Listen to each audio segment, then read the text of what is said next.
Typically when I think about cultures and subcultures, my mind automatically jumps to music. And since ska music is one of my favorite types of music, that is my favorite subculture that I belong to, since I belong to several, most people belong to several. But the subculture of just revolving around the ska scene is really fun, really upbeat, and I enjoy it immensely. The people associated with ska music are typically referred to as rude boys or rude girls. I don't refer to myself as such, but for the purposes of this, I guess I'll be a rude girl. A little history about ska.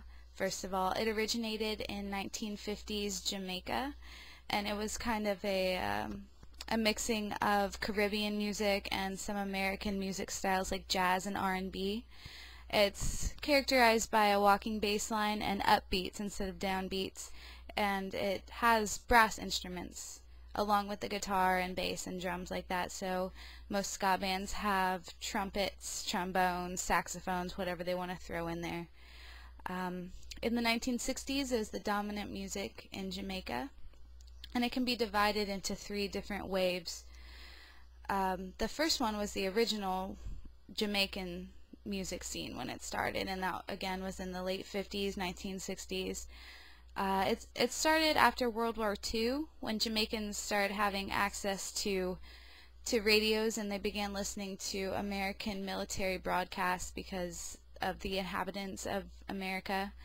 And it became popular maybe because they were celebrating in 1962 their independence from the United Kingdom, so it was a very upbeat, happy style. The second wave of ska is also called two-tone, and that began in the late 1970s in England. It was a fusion of the classic Jamaican ska and a little bit of punk music. It promoted racial unity at the time because there was a lot of racial tension going on in the United Kingdom, and so a lot of the lyrics of the ska bands in the 1970s revolved around that.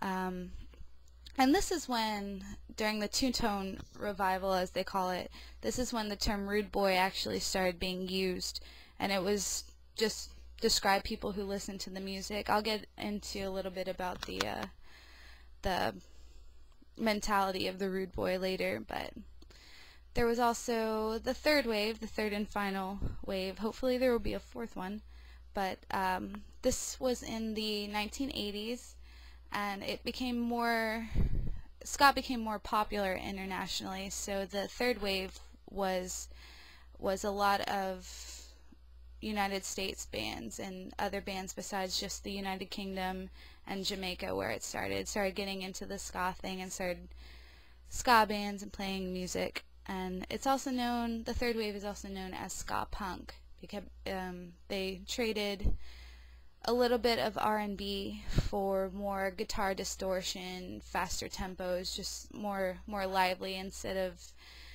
having more of a jazz feel to it, they started making it more punk sounding.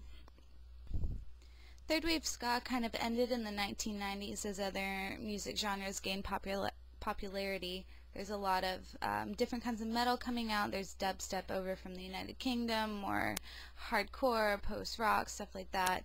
So ska hasn't been all that popular recently, but hopefully it'll make a comeback. Now for the rude boy, I guess. The mentality of the Jamaican rude boy is kind of like a toned-down American gangster. They get their inspiration from jazz musicians and the old American gangster movies, stuff like that. So they tend to dress really classy looking but old-fashioned. The thin ties, the suits and the vests, the pork pie hats or the trilby hats with the rim around them.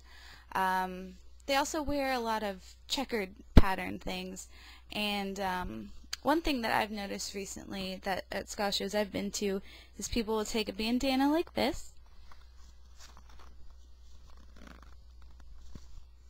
and just tie it around their neck like that and dance around, stuff like that. I don't know if they do that in Jamaica, but I know that they do that here. But they weren't they weren't a gang or anything like that, the Rude Boys of Jamaica and the United Kingdom. They were just like regular young boys running around just causing mischief. I know a lot of Jamaican Rude Boys they were called dance hall crashers, and they would get temporary sound operator jobs at local dance halls, and they would interrupt their competitors' music to try and sabotage them. Just silly little things like that, nothing serious. But another thing with ska culture is if you go see a live ska show, the dance that they do is called skinking, and it's nothing bad. It's just, it's kind of like a hardcore two-step.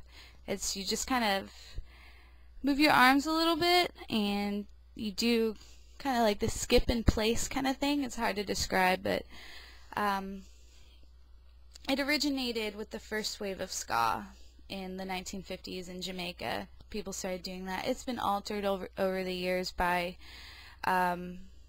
different music genres, like the hardcore scene, the dubstep scene. It's just all little branches off the same original dance, and a lot of British mods and skinheads adopted them and altered them, and it's completely different than it was in the 1960s, but it's still called the same thing. So if you guys ever decide that you want to go see a ska show, if anyone comes out here in our local area, plays some ska music, it's really fun, it's really great. If you come up to me, I'll teach you how to skank, and I really think that you guys would enjoy the rude boy / rude girl ska subculture in America.